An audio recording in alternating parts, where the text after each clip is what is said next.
Milí přátelé, dobrý den. Mám radost, že vás mohu přivítat u dalšího dílu našeho podcastu Klub rváčů. Mé jméno je Ondřej Koutník a vítám zde mého kolegu Radka Pokorného. Radku, čau. Ahoj, dobrý den. My máme dneska ve studiu exkluzivního hosta, se kterým probereme geopolitiku, bezpečnost a spoustu dalších věcí. Radku, já tě poprosím, jestli našeho hosta představíš. No, já ho představím, že je to slovenský diplomat, kterému se povedla neuvěřitelná věc, že na Slovensku vybudoval bezpečnostní konferenci Globsec, na kterou, jak se tady koukám na seznam, přijeli lidé jako papež František, jako ukrajinský prezident, jako šéfka Evropské komise a Emmanuel Macron a podobně. Já vás tedy vítám a řekněte mi, jak se vám to povedlo, jakoby, a začněte úplně od začátku, jako jak jste se jednou narodil. Přeruším tě, jméno. Ježišmarja, já se omlouvám. Robert Vás, omlouvám se. Ďakujem veľmi pekne za pozvanie. Tak, no, a jdeme na to. No to byla dost široká otázka. Robert Vás se narodil a to pak dělal, aby, my to tady říkáme vždycky, že nás sledují i spousta studentů, kteří část z nich chce vyrazit kariérou vašeho směru a ta vaše kariéra je obdivuhodná, tak jak to udělat, aby vás mohli následovat a jednou vystřídat? No, veľmi ťažkú otázku ste dali, pretože sa dá proste odpovedať naozaj z rôznych hľadisk a zoširoka, ale ja som sa narodil v Nových Zámkoch ešte za Československa, za komunizmu, v zdravotníckej rodine. Mama zubárka, otec farmaceut, dokonca brat farmaceut, jeho žena farmaceutka, všetci. Akurát ja som sa potom rozhodol pre inú kariéru. Ja si myslím, že to, čo mňa formovalo v tej mladosti, boli tie 90. roky, ktoré prebiehali na Slovensku a postupne, ako som začal vlastne dospievať, som si uvedomil, aká neistá je tá cesta Slovenska do Európy. A keď bol na Slovensku rok 1998, tie kľúčové voľby, keď sme vymenili Mečiara, tak to bolo obdobie, keď som mal okolo 15 rokov a mimoriadne som sledoval tú celú situáciu. A vtedy som sa začal naozaj veľmi intenzívne zaujímať o politiku a vtedy som si vybral to moje smerovanie, že ak viem k niečomu prispieť, tak k tomu, aby Stredná Európa, Slovensko bolo súčasťou civilizovaného sveta. A to je niečo, čo ma až doteraz nejakým spôsobom poháňa. Jak se to konkrétně zhmotnilo, tohleto vaše směřování? Nebo vaše... Ja som si potom postupne vybral vysokú školu. Vy ste ma predstavili ako diplomata. A ja som profesionálnym diplomatom nikdy nebol. Mm-hmm. Dokonca aj moju reč nazývajú skôr takú priamejšiu a nie diplomatickú mnohokrát. Ale to, co děláte, Globsec, je prostě diplomatická činnosť. Ale vyštudoval som medzinárodné vzťahy a diplomáciu v Banskej Bystrici a práve na tej škole v Banskej Bystrici sme sa so svojimi kolegami, spolužiakmi rozhodli založiť Globsec. Ako študenti mali sme okolo 20 rokov. No, písal sa rok 2005. No, to vlastne máte 20 let, čo? A tento ročník, ktorý organizujeme v Prahe, je už 20. ročník tejto konferencie. No a práve v tom období, keď sa písal rok 2005, medzinárodné vzťahy boli veľmi pozitívne. Každý z toho mal veľmi dobrý pocit, pretože vstupovalo niekoľko krajín Strednej Európy do Európskej únie, do NATO. Bolo naozaj obrovské nadšenie, že Európa bude jednotná, celistvá, slobodná, že tá trajektória je pozitívna. Jeden z otců tohoto myšlení byl dokonce, koukám, hostem vaší konference, slavný Francis Fukuyama. Aj Francis Fukuyama, ale napríklad aj Zbigniew Břežinský, Madeleine Albright, Ron Asmus, mnohí tí, ktorí... Ale ti zase tak, jakože dějiny končí, jako to nehlásali. To jako pan Fukuyama hlavne, že jo? Áno, pán Fukuyama povedal, že je koniec dejín, no a ukázalo sa, že vôbec nie je koniec. A myslím si, že aj teraz vydal novú knihu, kde korigoval tú svoju pôvodnú. Ale v zásade tým našim cieľom ako študentov 20-ročných bolo posunúť región Strednej Európy, ale aj Slovensko z periférie toho európskeho myslenia, globálneho myslenia do centra. Pretože sme videli, že ten región Strednej Európy je naozaj geopoliticky veľmi nestabilný, že vznikli tu 2 svetové vojny v tomto regióne. Vždy sa rozhodovalo o nás bez nás, ponad naše hlavy. A jednoducho náš vstup do euroatlantických štruktúr, či už NATO alebo EÚ, znamenalo, že sme sa dostali k stolu. Vtedy sme hovorili, že buď ste pri stole a máte nebo ste na stole. Spolu rozhodovať a ovplyvňovať tie dejiny, ovplyvňovať budúcnosť, alebo ste na stole. A objavíte sa na stole ako menu, alebo ako dezert pre niekoho. To znamená, že náš vstup do Európskej únie znamenal pre celú generáciu ľudí, ktorí sa o to zaslúžili, ako ukončenie jednej významnej kapitoly, ako keby dosiahnutie cieľa. My ako mladí ľudia sme to vnímali ako začiatok, ako prostriedok k tomu, aby sme zvýšili hlas Strednej Európy, Slovenska, Česka v tých euroatlantických štruktúrach, pretože sme si uvedomovali, že tá medzinárodná politika sa neformuje len za formálnymi stolmi, kde sedia premiéri, ministri zahraničných vecí, že veľakrát tá diskusia je predžutá na rôznych platformách, konferenciách. No a väčšinou tejto debaty o budúcnosti Európy prebiehali v Bruseli, Washingtone, Berlíne, Paríži. My sme chceli do Strednej Európy priniesť platformu, ktorá by priniesla Strednú Európu do tohto klubu. Tak ten prvý ročník sme zorganizovali v Bratislave. Mojím pôvodným zámyslom ani nebolo, že pri tom zostanem 20 rokov. Som si myslel, že to bude rok, 2 a potom vstúpim do diplomácie alebo podobne. Ale nakoniec som sa rozhodol, že toto je cesta, že si vyberiem tú ťažšiu cestu, vybudovať niečo od začiatku, od spodu. Naozaj my sme nemali na začiatku žiadne peniaze, nikto nás nepodporoval, nemali sme dokonca telefónne číslo, ani bankový účet úplne. Takže je to príbeh naozaj takého, by som povedal, grassroots, kde sme postupne našim nadšením a silami budovali niečo, pretože sme boli presvedčení, že sila a veľkosť krajiny nezáleží od počtu obyvateľov alebo kilometrov štvorcových, ale záleží od toho, aké myšlienky viete vyprodukovať, ktoré by boli konkurencieschopné aj v medzinárodnom prostredí, akú silu viete vybudovať ako krajina, a akú máte ambíciu. Pozrite sa napríklad dneska na Estónsko, maličká krajina, 2,5 miliónová. A naozaj proste je v oveľa vyššej váhovej kategórii. Zoberite si Dánsko, Švédsko, Fínsko, všetko malé krajiny, ktoré dokážu na medzinárodnej scéne naozaj veľa ovplyvniť. A postupne náš cieľ bol presne ten, priniesť stredoeurópske krajiny aj k tomuto stolu. Já bych byl trošičku skeptický k tomu jako významu tady těchto menších států, ale o čem nepochybuji je význam vaší konference. Jo?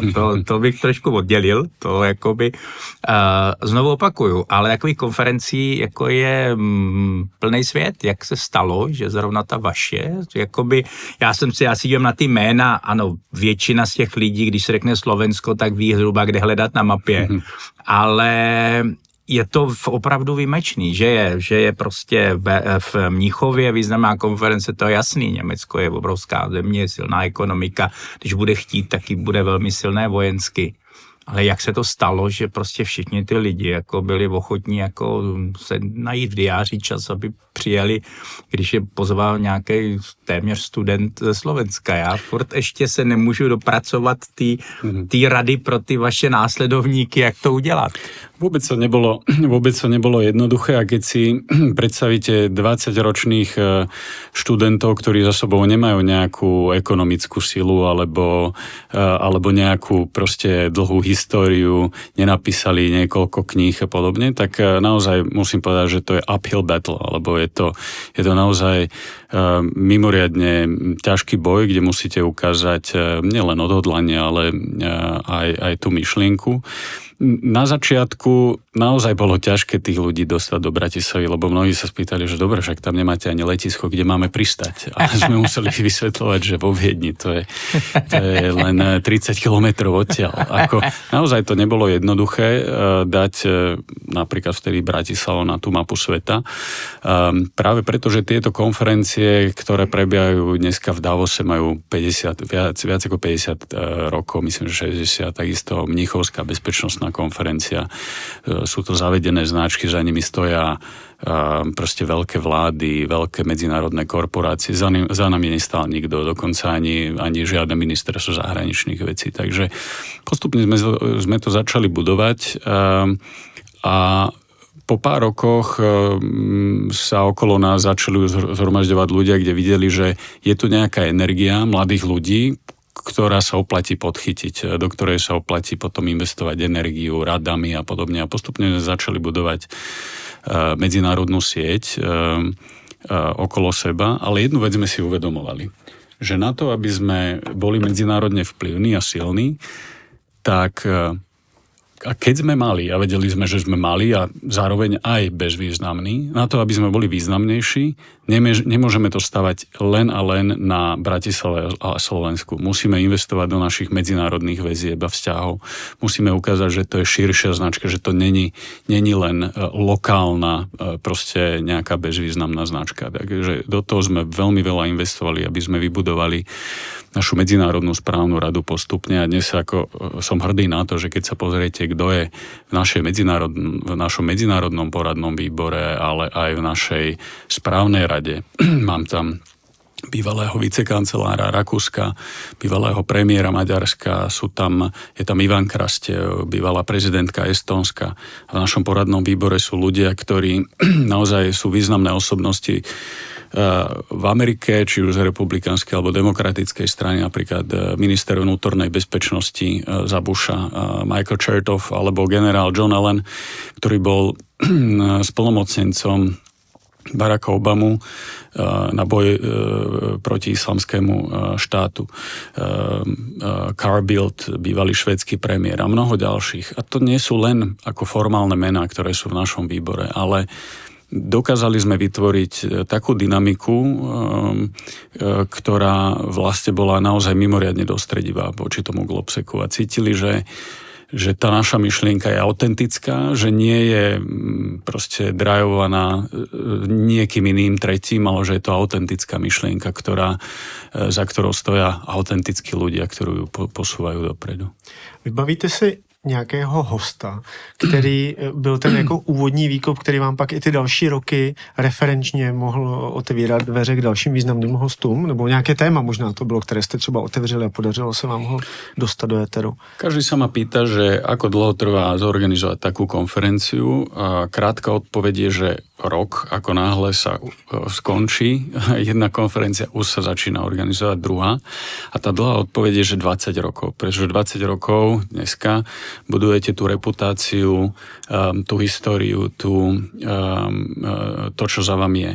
A každý jeden ročník k tomu nejakým spôsobom prispieva. A tá kredibilita je naozaj mimoriadne dôležitá.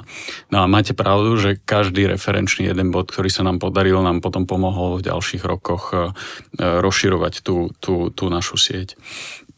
Spomeniem možno na začiatku Zbigniewa Břežinského, keď sme ho dostali naozaj do Bratislavy, významná vec. Generálny tajomník NATO, Madeleine Albright, ktorá dostala aj naše ocenenie. A to bolo také zadosťučinenie, že v období, keď bola na Slovensku, myslím, že to bol rok 2016, tak sme udelili Českú a Slovenskú transatlantickú cenu.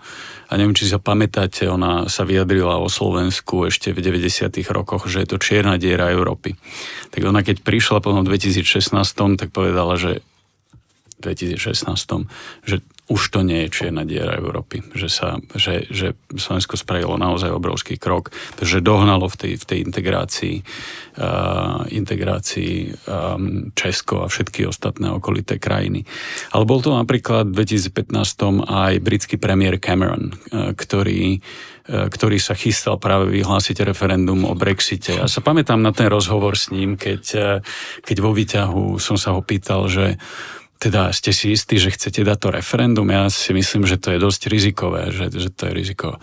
A on nás všetkých ukľudňoval, že nebojte sa, máme to pod kontrolou, ale musím si usporiadať tú vlastnú konzervatívnu stranu, pretože máme tam rebelov, ktorých pokiaľ to neukončíme raz a navždy, tak proste to tu budeme mať stále a nebudeme mať dostatočnú silu. No nakoniec sa mu to vymklo pod kontroly a výsledok bol Brexit, z ktorého sa vlastne Británia spamätáva dodnes. Veľmi významným účastníkom bol Emmanuel Macron, ktorý pred 2 rokmi v Bratislave vybral si práve túto konferenciu, aby oznámil zásadné zmeny v zahraničnej politike Francúzska. A keď vidíte tú francúzsku politiku dnes a 10 rokov dozadu, tak je diametrálne odlišná. Bývalý estonský prezident povedal nedávno, že my sme sa naučili hovoriť francúzsky a francúzska politika, najmä voči Ukrajine, je mnohokrát bližšia v Strednej Európe ako americká, čo sme si nemysleli, že je vôbec možné, že francúzska politika voči Rusko-Ukrajine nám bude bližšia ako v niektorých prípadoch americká. Dneska sme práve v takomto svete. No a tento trend bol oznámený práve na Globseku, že je to veľký Globsek speech. Myslím si, že práve tá jeho reč je jedna z tých, ktorá sa dostane do historických kníh. No a keď sa my objavíme vo Francúzsku, tak každý ju pozná, každý vie, že ako to vlastne, aký referenčný bod je to pre celú francúzsku diplomáciu. Je to naozaj významné. Takže si Ondro našel toho hosta, to téma, které definuje Globsek, což je hrozně zajímavý. No. Ještě než se dostaneme ke Globseku, který vlastně za chvilku začíná, tak letos se pořádá v Praze. Tak mohl byste našim divákům a posluchačům vlastně popsat, co se stalo za ty poslední zhruba 2 až 3 roky? A já ještě, my už jsme o tom mluvili, když jsme se viděli minule, jestli ten přesun z té Bratislavy opravdu měl skončit v Praze. Jako, jo. My sme po 18 rokoch, ako sme to organizovali v Bratislave, sme sa rozhodli, že naozaj významný krok pre nás, že sme tú konferenciu preniesli z Bratislavy do Prahy z niekoľkých dôvodov. Poprvé, my sme cítili dlhodobo, že v Bratislave narážame na limity. Aj organizačné, aj kapacitné. Proste Bratislava nedisponuje normálnym kongresovým centrom, nejakým väčším hotelom, čo boli tam kapacitné problémy. Ale po druhé je to zároveň aj celkovo geopolitická zmena a politická zmena. Ak to chcete organizovať v nejakej krajine, musíte mať istotu, že z tej krajiny dokážete mať väčší medzinárodný vplyv. Že tá hostiteľská krajina, ktorá to hostí, má ambíciu v medzinárodných vzťahoch konštruktívne spoluformovať medzinárodné vzťahy. No a tento pocit sme už na Slovensku nemali. No a vtedy prišla ponuka aj od vlastne Českého ministerstva zahraničných vecí a Českého prezidenta, že by boli radi, keby sme vlastne Globsek hostili v Prahe. Myslím si, že pre nás to bolo naozaj, by som povedal, automatický výber, pretože ponúkalo sa nám ešte Poľsko, nie vo Varšave, ale v Krakove. Mali sme debaty s poľským ministrom zahraničných vecí, ktorý nám ponúkal, že by sme to organizovali v Poľsku. Ale myslím si, že aj tá kultúrna blízkosť, to, že Praha je naozaj mesto, ktoré si myslím, že môže byť takým hubom pre širšiu medzinárodnú spoluprácu. Na čom sme my stávali vždy historicky, že ak chcete, aby sme dokázali vytvárať medzinárodné aliancie, tak je niekedy lepšie, keď to robíte nie v najväčšej krajine, pretože tá potom zhltne 90% tej celej politiky. Hej? To znamená, že toto by v Poľsku hrozilo oveľa viac. Keď sa pozriete aj na tú poľskú politiku, ktorá je celkom významne rozdrobená, je tam celkom veľká konkurencia, ale zároveň Poľsko má pocit, že je väčšie iné v tej strednej Európe. Čo sa týka vlastne Prahy a Česka, myslím si, že Nám to pred tým rokom mimoriadne pomohlo a ukázalo to, že sme naozaj nezávislá inštitúcia, že sa vieme zdvihnúť jednoducho a posunúť sa, že nie sme závislí od nejakej vlády, od nejakých financií alebo od nejakého jedného zdroja. Myslím si, že nám to pomohlo v kredibilite, ale zároveň tú synergiu, ktorú sme dokázali vytvoriť s českou spoločnosťou, nie len naprieč politickým spektrom, ale zároveň aj s tou podnikateľskou sférou. To je synergia, na ktorú ja som nebol zvyknutý v Bratislave a ktorá mi úplne otvorila oči. Predsa len tá spoločnosť tu, mám pocit, že je zrelejšia, že aj tie inštitúcie majú oveľa väčšiu históriu, sú nezávislejšie a aj tá štátnosť a vlastne tie korene, na ktorých sa buduje tá diplomácia, medzinárodné vzťahy sú oveľa hlbšie zakorenené. A toto je niečo, čo ako teoreticky som videl, ale ja to dneska vidím na bežných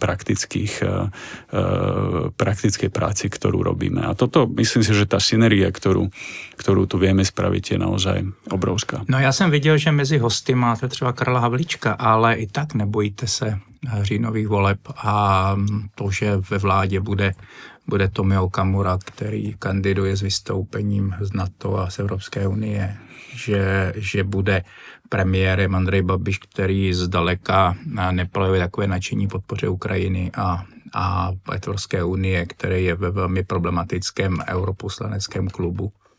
Je predčasné ešte hovoriť, že kto bude vlastne v akej pozícii, pretože voľby ešte nemáte, na to sa ešte čaká a čokoľvek sa môže stať. Naozaj tá politická dynamika nielen v Česku, ale aj na medzinárodnej scéne je obrovská. A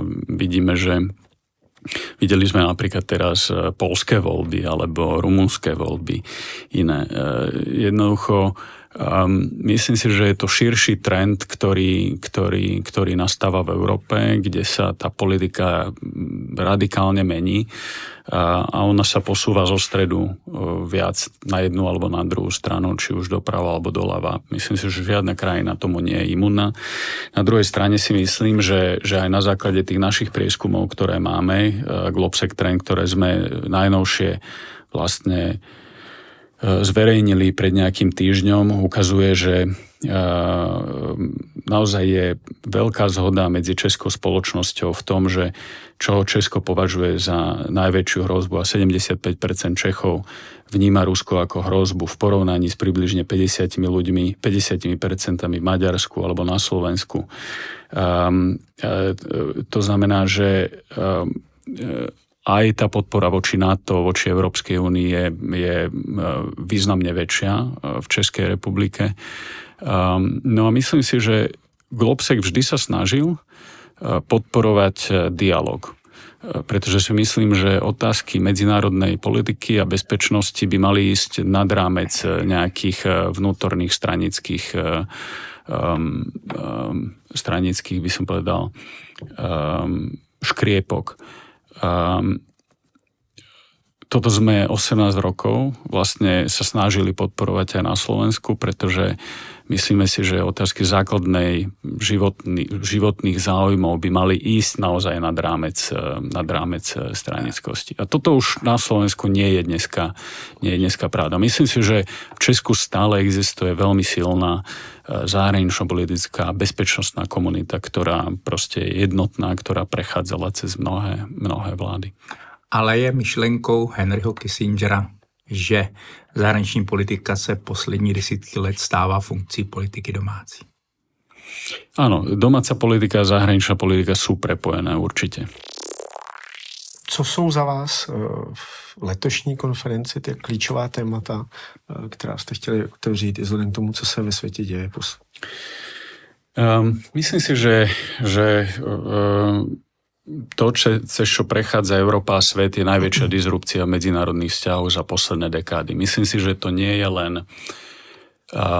je len perióda alebo obdobie, ktoré treba prečkať a my sa vrátime späť k tým transatlantickým vzťahom, ktoré boli predtým. Myslím si, že ten, kto si myslí, že sa vrátime späť do obdobia pred 5-6 rokov, sa mýli. Myslím si, že to, čo dneska vidíme vo svete, je disrupcia, ktorá je transformatívna.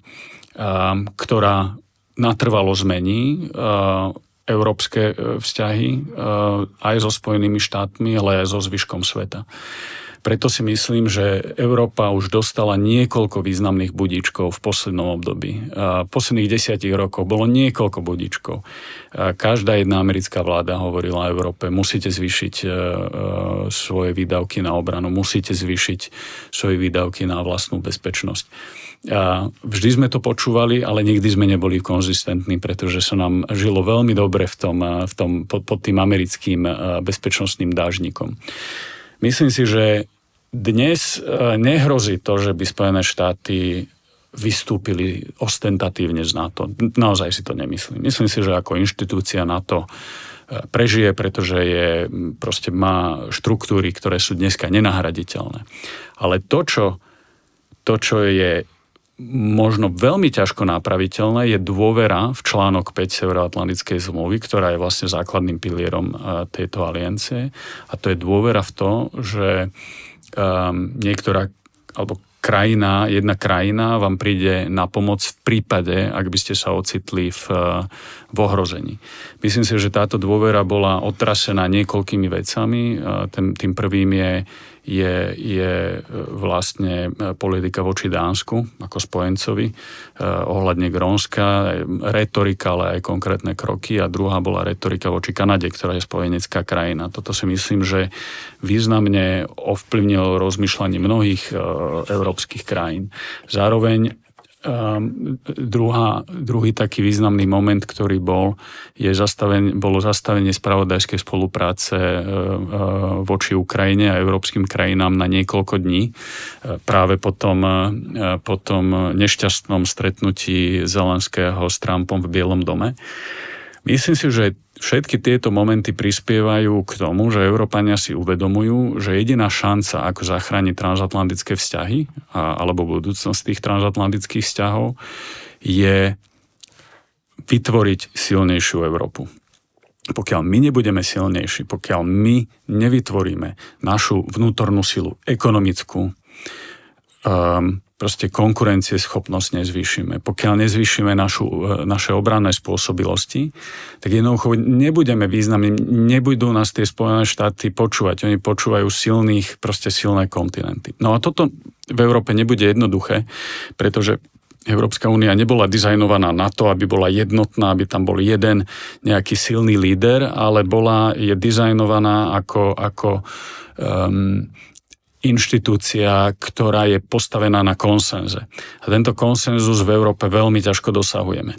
Ale zároveň, keď cítime vonkajšie ohrozenie, tak to vytvára dostrediovú silu. A myslím si, že ten budíček dneska je tak silný, že dneska je absolútne evidentné, viac než evidentné, že to, čo sa deje na Ukrajine, nie je tak, ako mnohé dezinformácie sa snažia podsunúť, že Európa je vlastne, sa snaží podporovať vojnu tým, že podporuje Ukrajinu. Je to presne opačne, že Európa, aj Spojené štáty a Ukrajina niekoľkokrát dali na stôl rôzne mierové plány, bezpodmienečné prímerie, tlačíme na toho ruského prezidenta. A dneska je viac ako jasné, že ten Rus je nahý, pretože nechce mier. A nechce mier nielen na Ukrajine, ale aj v Európe, pretože jeho strategickým cieľom je rozdeliť Európu a narušiť ten náš systém kolektívnej obrany tým, že naruší dôveru v ten kolektívny systém. To znamená, že zoberte si, to je to, čo dneska hovoria nemecké a rôzne iné spravodajské služby, že Rusko sa pripravuje na väčšiu provokáciu voči Európe a Severoatlantickej aliancii, najmä v pobaltských krajinách, pre ktoré toto je naozaj otázka života a smrti, do 4 rokov. To znamená, že keď my nebudeme schopní kolektívne obrániť malú krajinu, celý ten systém tej dôvery v tej kolektívnej sa rozsype a v tom prípade sme sami. A v momente, ako sme sami, malé krajiny, tak sme stratili všetky proste garancie medzinárodných inštitúcií, nie formálne, lebo formálne tie inštitúcie nezaniknú, ale dôvera v nich proste ak zanikne, tak potom zanikne celý ten etos a podstata toho celého. Čiže životným záujmom dneska takých krajín, ako je Česko, Slovensko a mnohých, je, aj keď si to mnohí neuvedomujú, ale je posilniť európsku obranyschopnosť, je posilniť vlastne konkurencieschopnosť Európy a podobne. Lebo treba si povedať úplne otvorene. A Európa spravila mnoho chýb. Nie je bezchybná. Treba kritizovať. Hej. Naozaj treba prichádzať... A kritizovat, když tomu člověk rozumí. Jo? Ano, to je bohužel mino. Já bych ještě, dívejte, vy jste tady mluvil o tom nedostatečné ve zbroji. Ale nedokončil som vám potom ten hlavná téma. To znamená, tá hlavná téma tej konferencie je, že it's time for Europe to step up. Že je čas pre Európu, aby konečne prešla od rečí k skutkom. To znamená reinvestovanie do vlastnej obranyschopnosti, hospodárskeho rastu.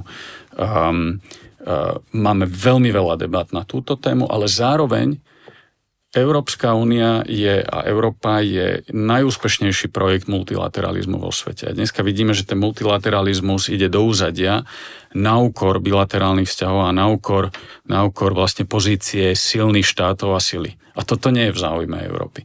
Ak my ako Európa nebudeme viesť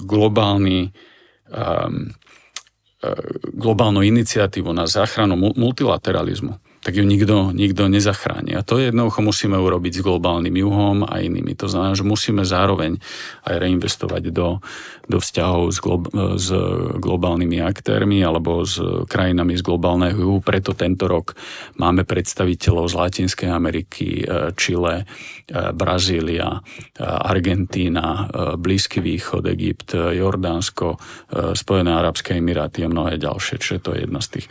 It's time for Europe to step up. Vy jste, to je důležité téma. Jo. Vy jste mluvil o tom, že Evropa se má víc vyzbrojit. Já si myslím, že to není vůbec žádný problém. Je to otázka jenom, aby jsme měli čas, abychom měli čas postavit ty zdroje, abychom, když to přeženu, dovyvinuli tankovací letadla a podobně, která nemáme, jak říkají odborníci a podobně. Peníze v podstatě k dispozici stále jsou. Německo je země, která má dluh 63% HDP na rozdíl od Spojených států, kteří mají dneska 137% a tak dále. Co je problém je, že to je vám všechno k ničemu, pokud nepostoupíte v integraci. Integraci, jakoby tak, jak je Unie dneska postavená, můžete postoupit jenom v situaci, že vlastně všichni se budou chtít integrovat. Což je podle mě téměř vyloučeno, počínaje vaší zemí přes Maďarsko, Bůh ví, jak to bude tady. A konečně i ti, kteří jsou pro Ukrajinu, pro západní, jako třeba Češi, tak když se objevil před pár lety iniciativa Emmanuela Macrona s větší integrací, tak samozřejmě jsme si jahli na krovky a říkali jsme, že o to nestojíme. Vznikla jakási iniciativa Aliance ochotných. Neměla by se začít budovat Evropská unie v Evropské unii, která bude mnohem integrovanější a do které bohužel pravděpodobně určitě vy, možná ani my, patřit nebudeme. Otvorili ste veľmi zásadnú otázku, o ktorej veľa diskutujeme. Tešil som sa ani celou debatu. O ktorej veľa diskutujeme aj v Globseku a o ktorej intenzívne budeme diskutovať aj na nasledujúcej konferencii. Naozaj je to tak. Dneska Európska únia je už viac rýchlostná. Čo to prakticky znamená? Že nie všetci sú v Schengene. V Schengene sú len tí, buď ktorí chcú, alebo ktorí spĺňajú podmienky. Nie každý platí eurom. Nie každý je súčasťou eurozóny. Len tí, ktorí chcú, tí, ktorí boli ochotní a tí, ktorí splnili podmienky. A takýchto príkladov máme niekoľko. To je viac rýchlosti. Ešte Slovensko pred pár rokmi malo ambíciu byť v jadre a vždy byť v jadre tej integrácie. Což mimochodem říkal i Robert Fico. Aj Robert Fico, presne tak. Čiže dneska vidíme ten prerod od politika, ktorý hovoril, že chce byť v jadre, až k politikovi, ktorý sa stretáva s Vladimírom Putinom v Moskve. No a myslím si, že to, čo nevyhnutne dneska vzniká v Európe, je to, čo ste nazvali koalícia ochotných. Myslím si, že okolo tejto koalície ochotných vzniká nové jadro tej ďalšej rýchlosti, ktorá bude ktorá bude založená na tej bezpečnostnej dimenzii. A ona sa formuje do významnej miery okolo severských krajín, baltských, Poľska. Myslím si, že dneska Nemecko bude súčasťou, Francúzsko, uvidíme, ktoré ďalšie krajiny. Vidíme, že Británia je zároveň proste naozaj opäť veľmi aktívna v tej európskej bezpečnosti, že zohráva významnú pozíciu aj pri negociáciách s Ukrajinou, že hostili niekoľko tých samitov koalície ochotných. Myslím si, že z tohto postupne vzniká také nové jadro a nie je jasné, že geograficky, kto do ňoho bude patriť a kto do ňoho nebude patriť. Toto závisí od mnohých vecí. Čiže je naozaj možné, že nejaká taká deliaca línia bude prebiehať kľudne aj v Strednej Európe a nie všetky krajiny musia byť súčasťou, napríklad ako Maďarsko alebo Slovensko, pretože nikto nebude čakať na krajiny, ktoré nechcú byť tohto súčasťou. Podstatné ale povedať, že ak takéto jadro vznikne, tak toto bude tá skutočná únia. Tam vznikne naozaj tá skutočná hlbšia integrácia, spoločná obrana a podobne. Vtedy ste za stolom. A ak chcete byť za stolom, musíte byť súčasťou toho. K té debatě o tom stole existuje ještě jedna taková průpovídka: pust svini pod stůl, vleze ti i na stůl. Což by k tomuto taky se dalo možná použít. Jo. Jaká cesta podle vás vede k spravedlivému míru na Ukrajine? Správne ste povedali spravodlivý mier, pretože nie každý mier je spravodlivý a podľa mňa mier, ktorý nie je spravodlivý, zároveň nie je udržateľný. Zároveň mnoho ľudí si zamieňa prímerie a mier. Prímerie nie je mier. Prímerie je len prvým krokom k udržateľnému a spravodlivému mieru. No na čo musí byť založený spravodlivý mier? Na rešpektovaní medzinárodného práva. To znamená, medzinárodné právo jednoznačne hovorí o územnej celistvosti krajiny a že hranice krajiny sa nemôžu posúvať na základe sily. Pokiaľ by sme boli ochotní podpísať čokoľvek iné, tak podlamujeme pod sebou konár pravidiel, na ktorých je založená naša vlastná suverenita a integrita. Pokiaľ by sme akceptovali podpísanie niečoho takéhoto, tak zároveň podpisujeme pod sebou veľmi významný problém, ktorý sa nám v budúcnosti môže vrátiť. A videli sme to v našej histórii československej niekoľkokrát. No a to znamená, že môžeme uznať situáciu na frontovej línii. Proste môžeme uznať, že niektoré územia sú dočasne okupované, pretože je vojensky dneska zrejme nemožné tú frontovú líniu dostať inde. Jedine ak za obrovskej sily, čo si dneska neviem predstaviť, že by Európa a Amerika znova začali podporovať Ukrajinu do oveľa väčšej miery, ako bola. To znamená, že myslím si, že tá frontová línia tam, kde je zamrznutá, je malá pravdepodobnosť, že sa bude meniť. A čo však neznamená, že my musíme uznať takéto hranice. My môžeme uznať, že tu je frontová línia, ktorá môže byť nejakým spôsobom chránená. Zároveň si myslím, že nemôžeme uznať právo veta Ruska rozhodovať, kam Ukrajina má alebo nemá patriť. Ako náhle by sme uznali alebo pripustili, že tá požiadavka Ruska je, aby Ukrajina vyhlásila neutralitu. Veď to už Ukrajina raz spravila. Spravila to v Budapešťanskom memorande, kde sa podpísali proste mocnosti, že za vzdanie sa najväčšieho jadrového, Ukrajina vlastnila najväčší jadrový arzenál po rozpade Sovietskeho zväzu. Za to, že sa ho vzdajú, tak Rusko mu bude garantovať, Rusko, Británia, Amerika a mocnosti budú garantovať územnú celistvosť. Čo spravilo Rusko? Napadlo Ukrajinu. To znamená, že akákoľvek garancia, ktorá je len postavená na papieri a to, že Ukrajina sa vzdá, nie je. Jednoducho podstatné je, čo sa bude diať na západ od frontovej línie. Môžeme akceptovať, že to územie je okupované. Takisto ako napríklad Severná a Južná Kórea. Hej. Severná a Južná Kórea. ale zároveň veľmi bolo podstatné, čo sa bude diať v prípade Kory na juh od tej demarkačnej línie, tak tu je podstatné, čo sa bude diať na západ. To znamená, že Ukrajina musí byť súčasťou európskych integračných procesov. Nesmie byť vazalským štátom Ruska. Nesmie byť vazalským štátom Ruska, musí byť.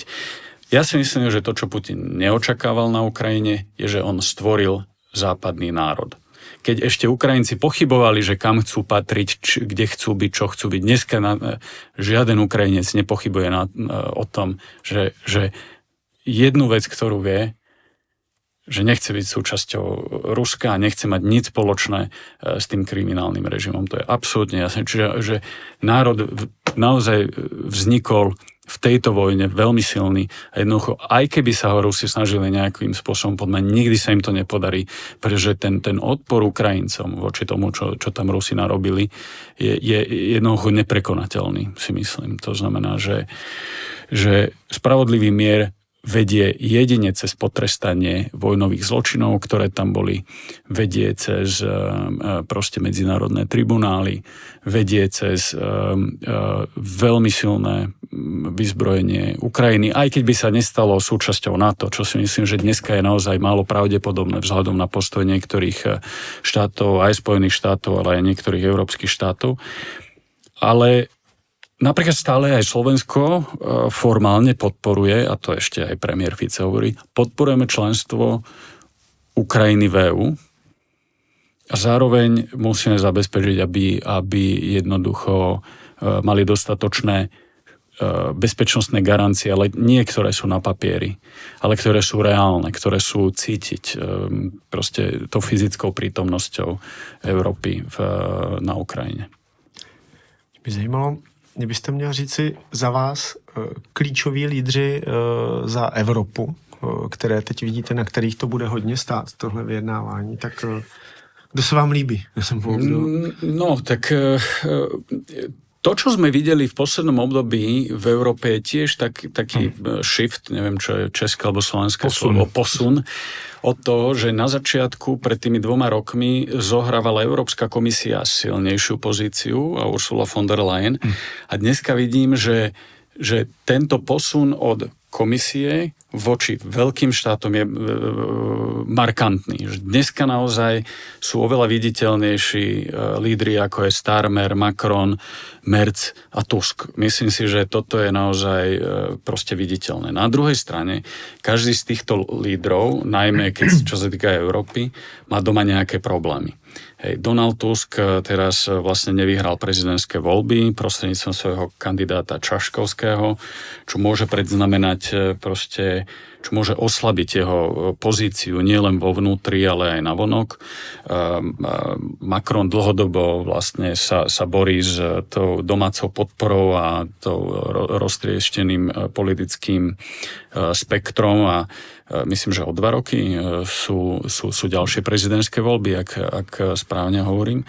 A zároveň vidíme, že Friedrich Merz je veľká nádej pre Európu, má správne nastavenie, správne message, ale zároveň vidíme, že aj on má zložitú koalíciu, ktorá ho obmedzuje a mnoho tých myšlienok alebo mnoho tých avizovaných politík, ktoré povedal, zatiaľ sa nedarí úplne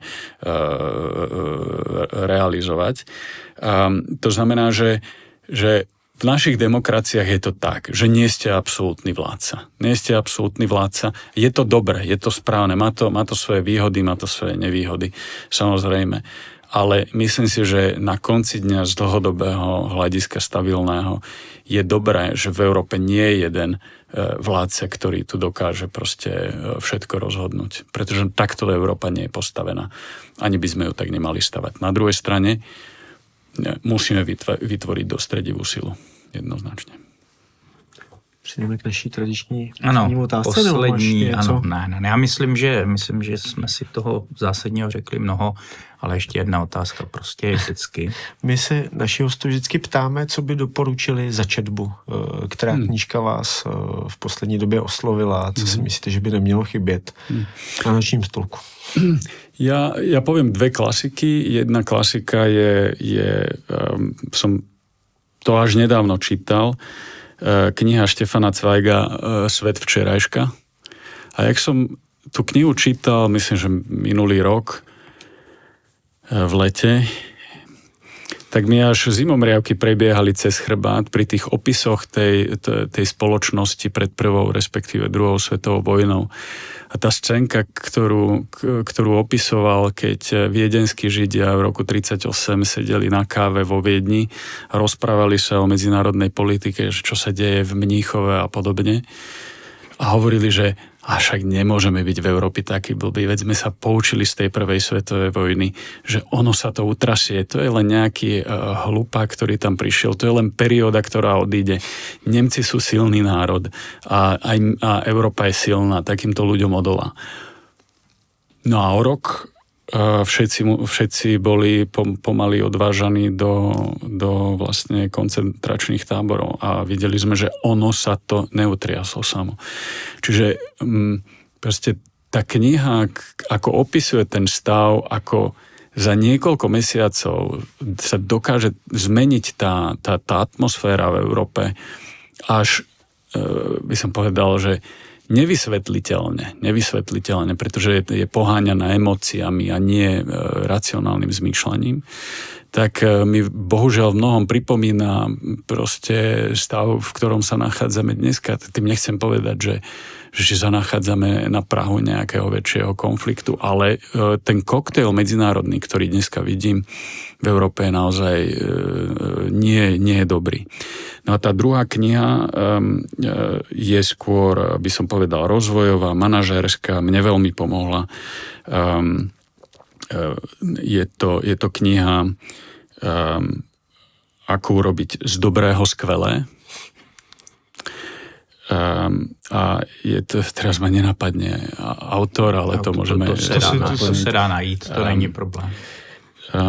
Kde vlastne opisuje, ako vlastne organizácie dokázali nielen pretrvať, ale ako dokázali, proste analyzoval organizácie, ktoré dokázali proste byť lepšie ako priemer. A čo to znamená z hľadiska vnútornej štruktúry, líderstva a podobne a prečo sa tak adaptovali. On potom napísal druhú knihu a to je, že Great by Choice, že byť skvelý na základe tvojho rozhodnutia a voľby. A tam opisuje, že ako mnohé firmy zanikli pri rôznych externalitách alebo externých proste zlých pomeroch. Ale v tých istých zlých pomeroch v tej istej oblasti niektoré firmy excelovali. To znamená, že tie externé vlastne oblasti, ktoré vás ovplyvňujú a ktoré si myslíte, že vás idú ako pritlačiť, tak akých viete ovládnuť, akých viete využiť ako oportunitu, tak môžete byť silnejšie. Inak takto isto vnímame aj dneska stav v Európe, pretože prechádza cez najväčšiu disrupciu. Na druhej strane my cítime ako Globsec, že je to naozaj veľká šanca byť pri ovplyvňovaní tej medzinárodnej debaty. Je to oportunita, ako byť súčasťou tej debaty. Mám pocit, že pred 2 rokmi aj proste súkromný sektor, ktorý sa nezaoberal geopolitikou, dneska ovplyvňuje každé jedno biznis rozhodnutie, ktoré pred 2 rokmi sa tým nikto nezaoberal. Nechceli to, chceli byť ďaleko od toho. Ale dneska ten stav je taký, že každý cíti, že toto je potrebné, pretože tie biznis rozhodnutia, ktoré na dennodennej báze ten súkromný sektor musí robiť, majú proste, tá geopolitika má na ne obrovský vplyv. Až končí Globsec a budete se chtít odpočnout, tak na toto téma si na Netflixu puste film, který se jmenuje BlackBerry. Mm-hmm. A tam uvidíte scénu, jak se BlackBerry z tiskové konference dozvídá, že Apple přišel s iPhonem. Jo? A to je teda něco podobného, jak najednou zjistí, že jsou v pytli a už s tím nic neudělají. Nic, pane řediteli, díky moc. Bylo to pěkně. Super zajímavé. Těším se příští týden na konferenci, držím palce a všechno dopadne a doufám, že to není vaše poslední návštěva u nás. Ďakujem veľmi pekne, veľmi si vážim tento rozhovor. Moc děkujeme i našim divákům, brzy zase na viděnou. Mějte se pěkně, naschledanou.